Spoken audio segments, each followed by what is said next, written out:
कि आपकी पदयात्रा जो है उसको रोका जा रहा है, आपकी पदयात्रा आप लोगों के कैमरे के सामने रोका जा रहा है। आप लोग तो खुद ही देख रहे हैं, शायद आप लोग ने वीडियो भी बनाए होंगे। तो आपके कैमरे के सामने फोर्स रोका गया है, हम लोगों को जाने नहीं दे रहा, बताया जा रहा है कि सिस्टम विरुद्ध है। अब बताइए, दुर्भाग्य है कि हम अपने देश में अपनी ही आवाज नहीं उठा सकते हैं। मतलब आपकी आवाज को बुलंद, जो आप आवाज बुलंद कर रहे हैं, सच्चाई दिखा रहे हैं, उसको दबाया जा रहा है प्रशासन के द्वारा। जनता की आवाज, जनता का दर्द दिखा रहे हैं, क्योंकि अधिकारी नहीं मान रहे हैं। वो रिश्वतखोरी और भ्रष्टाचारी के तहत में उनकी आवाज दबा देते हैं, लाखों करोड़ों रुपए का गबन कर लेते हैं। और जब पत्रकार कोई आवाज उठाता है तो मुकदमा दर्ज कर देते हैं। हम तो दोनों ही बातें लेके जा रहे थे, लेकिन वहाँ जाने दे रहे हैं। न तो सुनते हैं, न सुनते हैं, न सुनाने देंगे। क्या लग रहा है आपको, क्यों रोका जा रहा है? रोका जा रहा है, पोल खुल जाएगी। चोर हैं सभी, ये भ्रष्टाचारी हैं, इनकी पोल खुल जाएगी। माननीय जी के कान में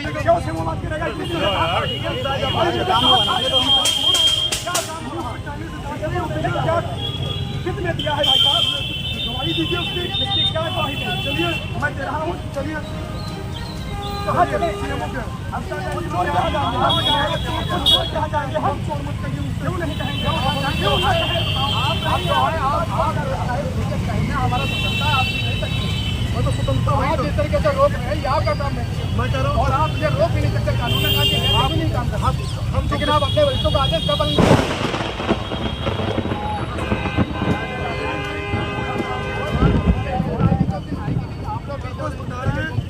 जब एक बार उसको देखो, सीधी बात है,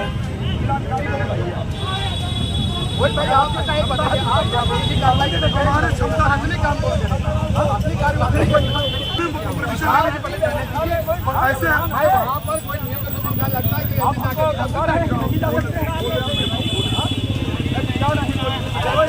बताओ जाएंगे नहीं, क्यों नहीं जाएंगे? बता दिया क्यों नहीं जाएंगे? बता दिया क्यों नहीं जाएंगे? एक व्यवस्था नहीं जाएंगे। कौन सी व्यवस्था?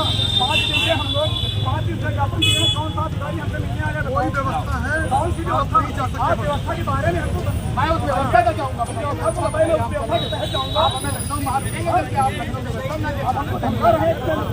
आप कैसे? हम लोग लखनऊ जा नहीं सकते। अरे जब पुलिस आ जाएगी, पुलिस से ज्ञापन दिए हैं,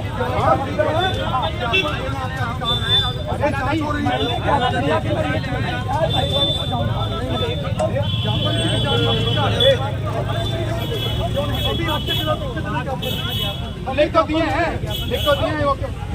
तो क्या बैठ जाए? जांच हो रही होगी, जांच हो रही होगी, ऐसे जांच हो रही सर। अभी यहाँ तत्काल निर्णय ले रहे हैं, क्या निर्णय और ले तो रहे हैं। हाँ तो क्या करा सकते हैं तो बताओ, नहीं करा सकते हमको जाने दो। अरे इस्तीफा दे रहा है, इस्तीफा दे रहा है, तो मची बड़ी बाउंसर रखे गए हैं। अरे सारा बाहर है, ये जिला के बाहर है, उनकी तनख्वाह नहीं निकली। बाउंसर आप रुके क्यों नहीं गए? ये आंदोलन लेके हम लखनऊ जा रहे थे। जिला प्रशासन की एक टीम जिसमें तहसीलदार, एसडीएम हमारे पास आए थे और बहुत कुछ अनुनय विनय करने के बाद हम लोगों ने अपने कार्यक्रम को स्थगित किया है, ख़त्म नहीं किया है। उनके कहने पे कि 1 हफ्ते के बाद, 1 हफ्ते तक का उन्होंने हमको समय दिया है। उस 1 हफ्ते के लिए हम लोग रुके हैं। इस कार्यक्रम को हमने स्थगित नहीं किया है, क्योंकि ये लड़ाई लंबी है और इसको लड़ना ही पड़ेगा। और लड़ने के लिए हम लोग तैयार हैं, परमानेंट के लिए लड़ाई ये लड़ेंगे। लेकिन 1 हफ्ते के लिए प्रशासन ने अनुनय विनय किया है, उनका अनुरोध है, तो हम लोग दरअसल उसको स्थगित किए हैं। अभी तक इसको हमने रोका नहीं। क्या प्रशासन की क्या आश्वासन मिला? आश्वासन क्या, मेरा एक एसडीएम सदर ने हमारे दरअसल जो हम ज्ञापन माननीय मुख्यमंत्री जी को देने के लिए जा रहे थे, उस ज्ञापन को रिसीव किया है और रिसीव करने के बाद कहा है कि इस पर हम पूरी तरीके से कार्रवाई करेंगे। और जो सीएमओ संतोष गुप्ता और सीएमएस आर.के. कोहली के ऊपर एक टीम बताया है उन्होंने कि लखनऊ से आएगी एडीजी हेल्थ के यहाँ से, वो 1 हफ्ते में जांच करके और पूरी तरीके से आप लोगों को अवगत कराएगी। 1 हफ्ते के समय के बाद अगर कुछ नहीं होता है तो अभी तो हम केवल 11 लोग जा रहे थे, 10 लोग जा रहे थे, लेकिन अब हम इसकी संख्या और विस्तार करेंगे और इसको बढ़ाएंगे। मुख्यमंत्री से मुलाकात करने जा रहे हैं, क्या कुछ प्रमुख बिंदु है? प्रमुख बिंदु हमारे पास लखीमपुर में व्याप्त सबसे पहले तो जो स्वास्थ्य व्यवस्था, स्वास्थ्य जो अवैध अस्पताल चल रहे हैं, मेन मुद्दा हमारा ये है। दूसरा, अवैध जो कब्जेदार हैं, जो ज़मीनों पे कब्जा किए जा रहे हैं भूमाफियाओं के द्वारा, जो पहले सपा में सक्रिय थे, बसपा में सक्रिय, वही भाजपा में भी सक्रिय हैं। उनके द्वारा एक तो भूमाफियाओं के ऊपर कार्रवाई के लिए हम जा रहे थे, दूसरी जो भ्रष्टाचार जनपद में जो भ्रष्टाचार है, जो समाजवादी सोच के यहाँ पे अधिकारी और अफसर बैठे हैं, उनके ऊपर अंकुश लगे ताकि सरकार की छवि न धूमिल हो, इसलिए हम जा रहे थे। और पूरे हमारे बहुत से बिंदु हैं जिन पे हम जा रहे थे, हमारे उस लिखित में पूरा ज्ञापन हमने दे रखा है उस चीज़ से। एक मामला और संज्ञान में है, यदि हॉस्पिटल जो मोती जिला अस्पताल है वहाँ पे यदि कोई पत्रकार अपना माइक आईडी खुलेआम लेकर जाता है तो उसको जाने पर रोक लगती है। ये वहाँ पे अभी इस पे भी एडीजी हेल्थ के यहाँ से जो लोग आएंगे उनसे इस पे चर्चा की जाएगी कि उन लोगों ने बाउंसर रख रखा है, ये बाउंसर सरकार की तरफ से हैं या डॉक्टरों की सुरक्षा के ऊपर हैं, क्योंकि उनके यहाँ सारी दवाएं बाहर से लिखी जाती हैं और जितनी भी दवाएं लिखी जाती हैं सारी जांचें बाहर से कराई जाती हैं। तो इसके ऊपर देखते हैं कि एडीजी हेल्थ के यहाँ से जो भी जांच टीम आती है हमसे संपर्क करती है तो उसमें हम लोग क्या कर सकते हैं, देखते हैं, उसमें बताते हैं। आपके 4 पत्रकार साथियों पर मुकदमा अभी पंजीकृत किया गया, क्या उस विषय में कुछ बात हुई? उस पे भी बात हुई है और उस पर बताया गया है जो अभी तत्कालीन एडिशनल एसपी साहब आए हैं उनके द्वारा उनको वो जांच सौंपी गई है और ये हमसे अभी एसडीएम साहब ने और सदर कोतवाल साहब ने ये बात कही है कि उनके द्वारा वो जांच की जा रही है, जांच निष्पक्ष तरीके से होगी। यदि वो दोषी नहीं है तो मुकदमा को ख़त्म किया जाएगा। लेकिन हम ये नहीं समझ पा रहे हैं क्या वीडियो बनाना दोष है। अश्लीलता का वीडियो मेरे पास आज भी मौजूद है, मैं सार्वजनिक नहीं कर सकता इसलिए क्योंकि उसमें किसी की इज्जत का सवाल है तो सार्वजनिक नहीं हो रहा है और मुकदमा वो पूरी तरीके से निराधार, उनको तो ख़त्म करना ही पड़ेगा।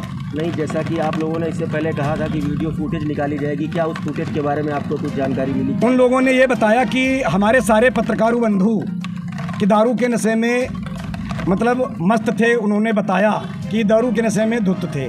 हम इतना जिला प्रशासन से कहना चाहेंगे, क्या किसी का बीपी नाप करके आप उसको दारू वाला घोषित कर सकते हो? हमारे किसी भी पत्रकार बंधु की ना कोई ब्लड सैंपल लिया गया, ना ही कोई जांच कराई गई, तो आप कैसे कह सकते हो कि ये लोग दारू के नशे में धुत थे? मुकदमा तो आपको ख़त्म करना ही पड़ेगा। और मेरा निवेदन प्रशासन से है कि फुटेज निकलवाई जाए उस दिन की कि देखें पूरा कृत्य है क्या। हमें तो नहीं लगता है कि वहाँ की फुटेज मिलेंगी क्योंकि वो उनके हाथ में फुटेज तो डिलीट कर चुके हैं। पत्रकारों को दवा भी नहीं दी जाएगी? दवा मिलेगी, दवा कोई अस्पताल किसी के बपौती नहीं है, ऐसा कहा गया है। वो कहा गया है। अगर साक्ष्य हो तो हम चल के देखेंगे और नहीं होता है तो बस है, फिर वही बात है कि जब कोई किसी की ना माने तो बात मान ले डंडे से, फिर तो डंडा चलेगा ही। अब वो किसका चलता है? शासन का चलता है, प्रशासन का चलता है। कहीं ना कहीं एकता को दबाने का प्रयास, पत्रकारों की स्वतंत्रता को दबाने का प्रयास किया जा रहा है, क्या कहना चाहेंगे इस बारे में? इस पे ये विषय है कि हम लोग पत्रकारों की मांगों को लेकर माननीय मुख्यमंत्री जी के पास जा रहे थे। जैसा कि आपके पास में भी वीडियो साक्ष्य हैं कि जिस तरीके से पुलिस प्रशासन ने आके हम लोगों को जबरन रोका है, मतलब जो हम लोगों का ये प्रोग्राम इस स्थिति पर पहुंचा है कि स्थगन किया गया है कुछ समय के लिए, इसे जबरन उन्होंने रोका है। और फिर बाद में जिला प्रशासन की टीम आई और उन्होंने हमसे वार्तालाप की और वार्ता में बताया कि 7 दिन के अंदर में आपकी समस्याओं का निस्तारण किया जाएगा इस आश्वासन के साथ में, और यदि नहीं करते हैं तो आप जाने के लिए स्वतंत्र हैं। तो अगर आपके 7 दिनों में कुछ जो है आश्वासन आपको जो मिला है, 7 दिन में अगर कोई कार्रवाई नहीं होती है तो क्या कार्रवाई रहेगी, आप क्या करेंगे आगे? तो जो यही बात रही थी हमारी मुख्यमंत्री जी के पास में सारे बिंदु रखने थे और वही मुख्यमंत्री जी के पास में हम लोग सर्वप्रथम उनके पास जाकर मुलाकात करके उनको बिंदु रखेंगे। कहीं ना कहीं ऐसा नहीं लग रहा है आप लोगों को कि पत्रकारिता का हनन किया जा रहा है, स्वतंत्रता पर लगाम लगाई जा रही है? आप लोग क्योंकि खुद ही पत्रकार हैं तो समझ सकते हैं कि पत्रकारिता का किस तरीके से हनन किया जा रहा है, क्या कहेंगे? पत्रकारों का हनन ही तो है, क्योंकि अगर वो लोग, हम लोग शांतिपूर्वक जा रहे थे, हमारा संविधान भी हम लोगों को, आए दिन किसी न किसी महिला की मृत्यु होती है और अफसरशाही पैसे के दम पर सब कुछ मैनेज करके और अस्पताल पुनः खुल जाता है। माननीय हमारी जो जिलाधिकारी महोदया जी हैं बहुत तेज तर्रार हैं और थीं, अब हम थी कह सकते हैं नहीं कह सकते हैं, इसलिए क्योंकि उनके ही कार्यकाल में कम से कम 20 मृत्यु हुई हैं। अभी उनके ही कार्यकाल में 3 दिन पहले उनके ही ऑफिस में एक व्यक्ति अपनी पत्नी को अपनी गोद में उठा करके जिलाधिकारी महोदया के यहाँ से माननीय पुलिस अधीक्षक के यहाँ जाता है, पुलिस अधीक्षक के यहाँ से जिलाधिकारी महोदया के यहाँ आता है, उसकी बच्चेदानी निकाल ली जाती है। और हमारा प्रशासन इतना अच्छा है कि वो हाथ पर हाथ धरे बैठा है।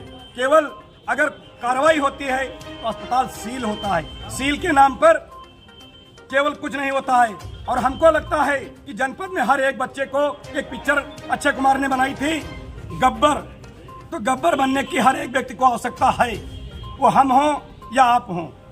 अफसरशाही इतनी भ्रष्ट हो गई है, हर विभाग में भ्रष्टाचार चरम सीमा पर है। और ये हमारी मुखिया जो माननीय दुर्गा शक्ति नागपाल जी जिलाधिकारी जी हैं, ये मुखिया होने के नाते इनका दायित्व है कि हर विभाग पे इनकी पहुंच है, पकड़ है, और इनके ही कार्यकाल में इनके ही बेलगाम अधिकारी इनकी ही बात को नहीं सुनते हैं, तो आम जनता की बात क्या सुनेंगे। क्या पैदल मार्च के से जिला प्रशासन को अवगत कराया गया था? जिला प्रशासन को 5 दिन पहले अवगत कराया गया था जी। और माननीय जी नहीं मिली थी। हमारे जो एसडीएम साहब हैं रत्नाकर मिश्रा जी को दिया था, लेकिन प्रशासन की तरफ से मेरे पास अभी तक किसी भी प्रकार का कोई कॉल नहीं आया। कॉल सिर्फ आया है तो केवल एलआईयू का, और एलआईयू बराबर हम सभी लोगों से बात करते रहे हैं। और जिला प्रशासन मूक बधिक, ऐसा लगता है कि इसके न कान है, न आंखें हैं और न मुंह है, न ये बोल सकता है, न ये सुन सकता है, न ये देख सकता है। ऐसे ही क्योंकि जनपद लखीमपुर खीरी क्रांतिकारियों की धरती है और हम क्रांतिकारी हैं, क्योंकि कलमकार हमेशा क्रांतिकारी होता है। और इससे पहले भी हम लोगों ने 2 आमरण अनशन लखीमपुर जनपद में किए हैं। वो चाहे सपा सरकार रही हो, उस समय मनोज मिश्रा हत्याकांड रहा हो, उसमें भी हम लोगों ने आंदोलन किया है, चाहे वो 2017 में बाबा जी की सरकार शराबबंदी वाले मामले में भी हमने अपनी 100 यात्रा निकलवाई है। तो भ्रष्टाचार के खिलाफ हम हमेशा लड़ते रहते हैं, और इस भ्रष्टाचार की लड़ाई में यदि हमारे 10 पत्रकार साथियों की अगर किसी न किसी की अगर मृत्यु होती है, तब भी हमें साथ स्वीकार है और हम जाने के लिए तैयार हैं और आगे बढ़ते रहेंगे। और अगर कवरेज करना जुर्म है तो ये जुर्म हम हमेशा करते ही रहेंगे। क्या कोई सुरक्षा मेडिकल व्यवस्था की कुछ बात किसी भी प्रकार की कोई सुरक्षा नहीं है, क्योंकि मैंने आपको पहले बताया प्रशासन मूक बधिर है, अंधा बहरा और लूला और लंगड़ा है। अगर रास्ते में कोई घटना होती है, कुछ दुर्घटना, तो सारी घटना की जिम्मेदार माननीय जिलाधिकारी महोदया और उनका अन्य पूरा प्रशासन होगा। अभी तक उसको संज्ञान नहीं लिया, क्या कहना है कि पत्रकारिता आज के वक्त में इतनी ज़्यादा कमज़ोर हो चुकी है कि उसकी खबरों में असर नहीं रहा या दम नहीं रहा, क्या कहना चाहेंगे? इसी जो दम की बात आप बता रहे हैं, इसी विषय में ही माननीय मुख्यमंत्री जी के पास में हम लोग अपनी बात लेके जा रहे हैं, और कलम की आवाज़ नहीं सुन रहे हैं तो काली पीठ पे उनको आवाज़ सुनाने का